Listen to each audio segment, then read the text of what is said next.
Good day everyone. My name is Nasmera L. Dading from BSED 2D.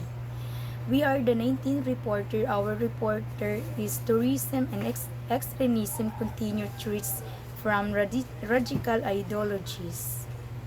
Terrorism and extremism continue to evolve as persistent, multifaceted global threats in 2026. Driven by radical ideologies that exploit digital platforms for recruitment and exploit regional instability, particularly in Africa and the Middle East. While traditional terrorist groups remain active, the threats has shifted towards decentralized, long often their attacks motivated by ideologies ranging from jihadism to violent right-wing extremism. So, ang malaking problema sa buong mundo ng mga terorismo at ekstremismo ay ngayon 2026 ay kung hindi nagbabago ang kanilang paraan na nagpapatuloy ng pag-uunlad at nag-a-adjust at nagiging mas moderno ang paraan ng mga terorista at extremist groups. At hindi na lang sila gumagamit ng dating tactics, gumagamit na rin sila ng internet, social media at encrypted apps. So, ang paulit-ulit na multifaceted ng pandaigdigang bansa nila ay hindi ito isang simpleng problema lang, kundi ay iba't ibang klase ng banta. So, ang pagbobomba at pag-online radicalization and lone wolf attacks at ang kanilang propaganda and cyber recruitment. So, nangyayari ito sa iba't ibang bansa at hindi lang sa isang lugar dahil ang ideolohiya ng mga matinding paniniwala na nagtutulak sa mga tao na gumagamit ng karahasan para ipilit ang kanilang paniniwala o layunin. So, nagsasamantala sa mga digital platform para sa recruitment, ginagamit nila ang social media, messaging apps at online video para makahikayat nila ng bagong miyembro lalo na sa kabataan o mga madaling maimpluwensyahan. So, sinasamantala ang kawalang-walang katatagan ng kanilang rehiyon ng mga digmahan, kahirapan, kahinaan ng gobyerno at kaguluhan. So, mas madaling lumalakas ang extremism ng group ng dahil sa desperado o galit ng mga tao. Particular sa Africa at Middle East ay maraming active at conflict sa extremist group sa mga lugar na ito kaya madalas silang banggitin sa global security reports. So, mahalaga rin na ang banta ay lumipat patungo sa desentralisado at nag-iisang ng kasalan ng pag-attack. Ang ibig sabihin nito ay malalaking organisadong grupo ang kadalasang uma-attack at ngayon ay wala na silang direktang utos mula sa malaking grupo. So, na-radicalize nila or sa online at kusang gumagawa ng karahasan. So, halimbawa, ang isang tao na na-impluwensya ng extremist at content online tapos biglang umatak mag-isa. So, mula sa jihadism hanggang maharas na right-wing extremism, ibig sabihin ang iba't ibang ideolohiyang pinagmumula ng extremism ay ang isa ay jihadism. So, ang jihadism ay extremist interpretation ng relihiyon. So, ang right-wing extremism naman ay isang sobrang nationalist or racist ng paniniwala or nauuwi sa karahasan. Kaya, hindi lang isang grupo or relihiyon ang pinag-uusapan dito. Mula sa jihadism hanggang sa marahas na right-wism, extremism ay ibig sabihin iba-ibang ideolohiyang pinagmumula ng extremism. So, ang moderneng terorismo sa 2026 ay mas komplikado, mas gumagamit ng internet at mas mahirap na bantayan dahil marami ng individual radicalized or online na umaatak ng mag-isa. Trends and threats in 2026.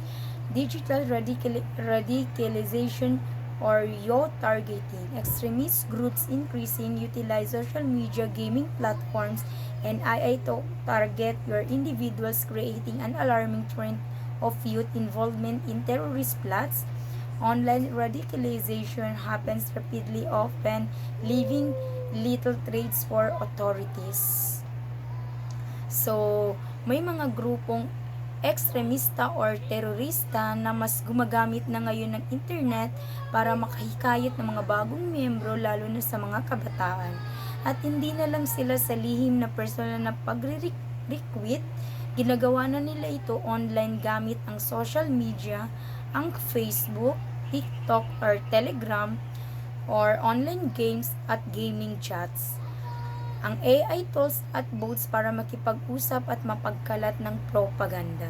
So, bakit kabataan ang target? Kasi mas matagal ang online ang kabataan at madaling ma-expose sa content at naghahanap ng belonging or identity, curious at madaling maimpluwensyahan minsan. So, ano nga ang digital radicalization? So, ang digital radicalization ay ang proseso kung saan unti-unting nahihikayat ang isang tao na maniwala sa sobrang extremist or violent na idea. So kapag ang digital radicalization online, ito ay nangyayari kapag ang kabataan nanonood ng mga video or tungkol sa galit sa gobyerno o lipunan. Sunod-sunod na extremist content ang nire-recommend ng algorithm. May makakadjust siyang recruiter na unti-unti siyang nanghihikayat ng tama ang violence or terrorism. So, minsan hindi niya mamalayan na na-influencean na siya.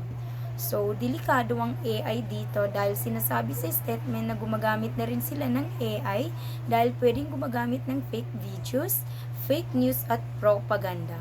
So, ang AI chatbox upang makipag-usap sa target ng 24/7, mas mabilis gumagawa ng maraming content at mas personalize ang panghihingkayat.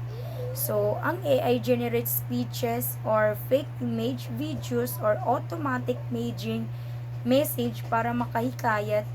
Ang sabihin nito ay mabilis na nangyayari sa online radicalization, kadalasang nangiiwan ng kaunting bakas para sa mga otoridad.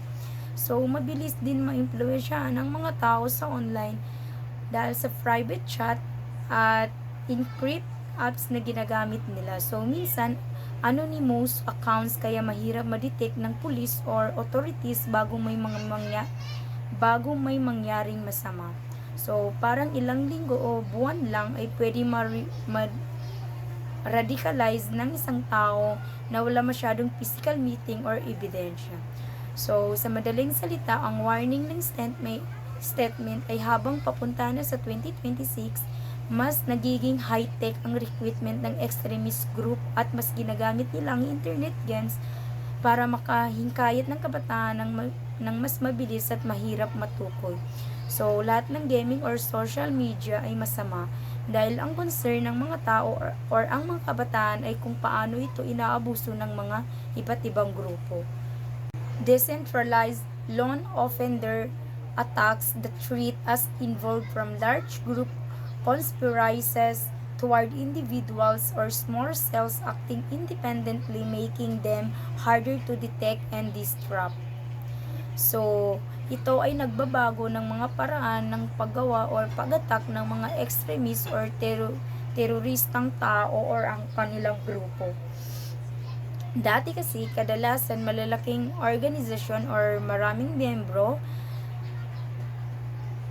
may malinaw na leader or may malaking planong pinaplano ng mga matagal.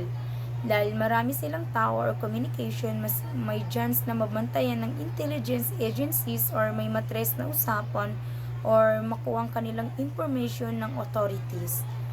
So, ngayon, ayon sa statement, mas lumilipat ang banta ng nag-iisang nagkasala ng lone wolf actor. Ito yung isang tao lang ang kumikilos mag-isa, walang direktang utos minsan mula sa malaking grupo pero inspired or na radicalize online. So, halimbawa may tao na impluwensya ng extremist content online. So, bigla siyang gumawa ng violent act ng walang kasama. Maliit ang selula or small cell. Ito naman ay maliit na grupo lamang, maybe 2 to 5 people or lihim na kumikilos, independent sa malaking organisasyon or mas mahirap silang makita sa kaunti lang ang communication or walang malaking movement or minsan ordinaryong tao lang ang dating. So, desentralisado, wala nang isang sentro or headquarters, kanya-kanyang kilos ang mga attackers. Hindi kailangan ng direktang utos mula sa leader. So, parang dati company structure, ngayon parang independent individuals na. Pare-pareho lang ng ideology. So, bakit ito delikado o mahirap pigilan? Kasi mas kaunti ang ebidensya ng walang malaking pirasi ng madaling matunton, or minsan online lang sila ng radicalize or hindi sila halatang konektado sa isang terrorist organization. Ang mga halimbawa nito ang walang malaking money transfer, ang mga walang training camp, ang mga walang maraming kausap, kaya mahirap na authorities na ang ma-detect ng maaga at mapigilang bagong mangyari. So, ang modernong extremist attack ay hindi na lang ginagawa ng malalaking grupo, mas madalas na itong ginagawa ng isang tao o maliit na lihim na grupo na independent kumikilos, kaya mas mahirap silang makakita at mapigilan ang authorities. So I continued reporting. Number 1, exploitation of regional stability, Africa and Middle East. This means terrorist groups take advantage of chaos, weak governance, control, and lack of security in certain regions to grow, expand, and operate freely. Groups like the Islam State or IS and its allies are growing very fast, especially in the Sahel region in Africa. They succeed because these have power, becomes no strong authority or leader to maintain peace and order. Weak central governments, authorities cannot fully control or protect their territories. Withdrawal or foreign military force. When international armies leave, there is no one left to stop those groups. A major example is IS Khorasan. Originally from Afghanistan, it has now spread and become a serious threat across South Asia, Barbad is the regional area. Number 2, rise and ideological extremism. This means terrorism is no longer only about physical attacks. There is now a big increase in groups and individuals driven by extreme, dangerous beliefs and ideologies. One major example is the growth of right-wing extremes, plus other forms of radical thinking. These groups target monitoring specific communities or groups of people that disagree with, spread harmful ideas through internet, social media platforms, and online networks.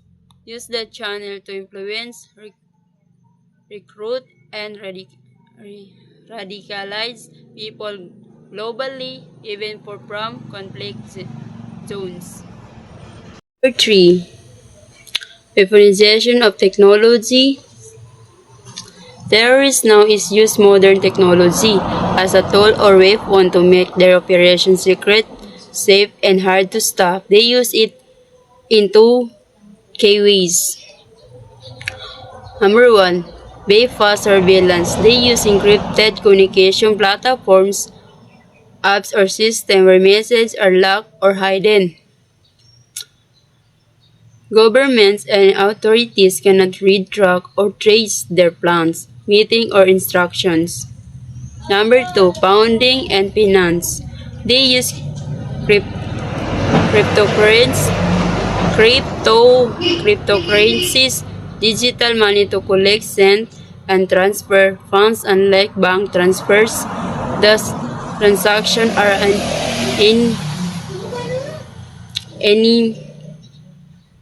anonymous and almost impossible to track, impossible to trace, block, or freeze, ensuring they always have money to support their activity. Example, terrorist leaders use messaging apps that automatically delete messages or use codes to hide conversation. They send attack or orders and coordinate activities securely. Authorities never know that they are planning until happens. For funding support, send, send donation using cryptocurrency. The money goes directly to terrorist groups anywhere in the world, leaving no paper trail or bank record. Terrorism efforts. Number 1. Prevention of violent extremism. The United Nations emphasized that fighting terrorists with force alone is not enough. We must stop extremism before it grows by solving its root causes: political instability and conflict, lack of quality education, poverty, and inequality. This is called a whole of society approach, meaning governments, schools, communities, families, and organizations must all work together to remove those causes and stop people from turning to extremism. Example, in countries affected by extremism, the UN and local organizations run community programs. They build free schools, provide quality education, and teach critical thinking skills so young people cannot be easily attracted or recruited. They also create livelihood, project, and opportunities for families. When people have education, work, and hope, they do not join terrorist groups just for money or empty promises. This attack the source of the problem, not just the attacks. Number 2, international cooperation.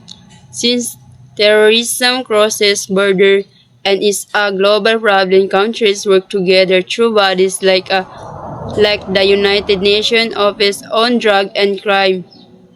Their main goals: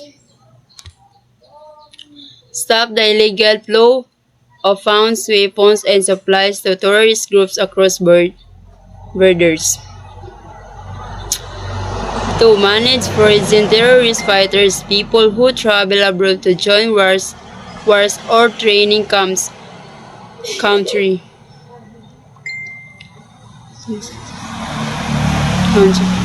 Share information to monitor or arrest them when they return home so they do not bring violence or dangerous plans back to their communities.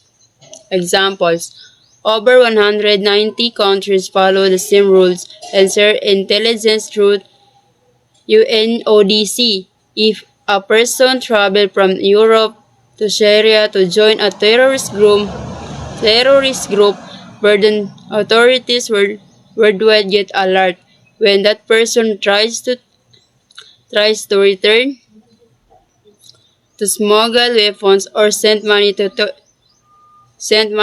terrorist groups, banks, and customs teams across nations work together to stop transfer. Regulation. Governments create laws and rules to control the internet and prevent terrorists from using it as a tool. A key example is the EU Terrorist Content Online Regulations. This law requires all online platforms, social media, video sites, websites to find and remove terrorist propaganda messages and guides quickly before they can be seen or used by others. Example, under this regulation, platforms like Facebook, YouTube, TikTok must monitor content 24/7. If a recruitment video making guide or extremism speech enforced. They must delete it within 1 hour. If they fail to do so, the platform faces heavy fines. Fines. This prevents millions of people from accessing dangerous radicaliz- radicaliz- radicali- radicalizing materials.